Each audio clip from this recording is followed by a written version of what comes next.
Vikings with a second straight week of an opportunity to clinch the NFC North division. Last week, a win and a Detroit loss would have done it. Now, the Vikings, they did win, beating the New York Jets. However, Detroit, they defeated the Jacksonville Jaguars by a 26-point margin. This week, just win against the Lions, and that will do it. Now, Detroit, they're a 2.5-point favorite versus the Vikings. Their offense is clicking. Plus, for the Lions, it's at home, so I get it. And the more that I think about it, I predicted 14-3. If there really is one more loss the rest of the way of this regular season, I'm no longer worried about the Giants. I'm not thinking about the Colts and the Bears and the Packers. I mean, the only way they're going to win those games is if the Vikings have no incentive to play their starters, assuming the 2 seed is already clinched up. But the Lions, the way that they're playing so hot right now, I feel like that's the team left on the schedule that they can make things interesting. But as far as Vegas or power rankings or the perception from the outside on the Minnesota Vikings, although with Vegas, it's a bit different. It's all business. They're trying to influence bettors and make money. But the national perception on the Vikings, it just doesn't matter. Power rankings is just a talking point to fill time between the previous game and the next. No one clinches a playoff spot based off power rankings. Who the hell cares? But all my energy is focused on the team itself, the position that they're in right now, and what they can do to get better, specifically on defense. The Vikings, they have the 8th lowest blitz percentage in the league. Defensive coordinator Ed Donatel, he finally dialed in the last 2 games, but only a half each. So the second half versus New England on Thanksgiving, and last Sunday, the first half against the Jets. When they blitz, there's a whole new energy to this defense. They're fast, they bring the heat. The quarterback is no longer as comfortable as they are versus the base shell, keeps them on their toes. Errant throws gives better opportunities for the secondary to make plays. And we can argue about perhaps aging vets, but in my opinion, a better scheme would put these players in a better position to be successful. What you did against the Jets and the Patriots, do that instead for a whole last game, not for a half. And that will make this team even more of a contender. You don't have to just be a bend but don't break defense. Don't make it harder on yourself. Caleb Evans, he's already ruled out for Sunday's game against Detroit. He's back in concussion protocol.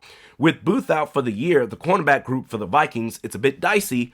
Now, the silver lining is that Cam Dantzler, there's a chance that he returns this Sunday. You still have Patrick Peterson on the outside, Chandon Sullivan at nickel, but after that, it gets thin. You've got Duke Shelley, the beast that he is, but he's best used only in the red zone. Chris Boyd, and that's it. You can't afford to lose anyone else.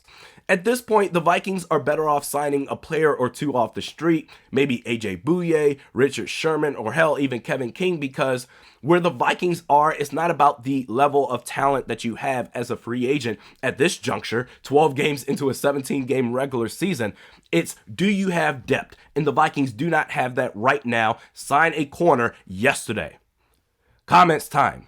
DJ Willie says, yeah, we know what's wrong, but hey, it's a win, and 49ers have no quarterback now. NFC Championship game on the horizon.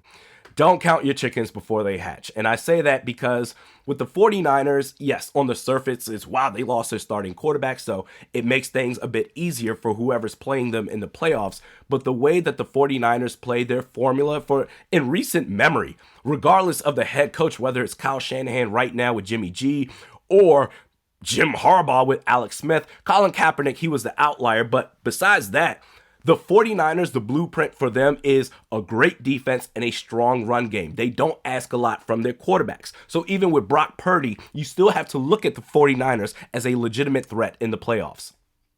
Next comment by Soldier SME. When is Hunter going to get loose? Can he really play this scheme? Well, according to Ed Donatel, he was asked about this earlier this year, and I'm paraphrasing. He said, listen, it's a new scheme. 3-4. Give it time. Danielle Hunter, he'll be better than ever, baby. And he hasn't been. The 3-4 base is just not working out. He's best off as a 4-3 defensive end. His hand in the dirt outside the tackle box does not help this defense, but it doesn't really matter because we can say that as much as we want to. Ed Donatel, he's right there, but he's proven that he's stubborn. He's not going to change his mind. Now, the silver lining is that, well, Patrick Jones II and DJ Wonnum coming off the bench, the energy that they provide to this defense, dare I say, it doesn't even matter if Danielle Hunter is having an off game because those two, Wonnum and Patrick Jones, they've been doing just fine. But To have the full experience of this defense, you need to have Danielle Hunter at his best, and that's in a 4-3, not in a 3-4. Last comment by Jen Jazz. Randy, what did you think about the play calling on our last possession? Running 3 times from the 1 to make the Jets burn their timeouts was the wrong move. The Jets never ran out of time, they ran out of downs. From our past games, the Jets knew we would run 3 times. Play action would have put single coverage on at least 2 receivers, and you get a first down, and our defense doesn't see the field. You play to win the game. Stop playing not to lose like Zimmer did. I go back and forth on this because watching this in real time, I said, wow, 3 straight runs, that's stupid. However, when you consider the status of the quarterback, do they trust him? The game that he had under duress, getting hit left and right, inaccurate as hell.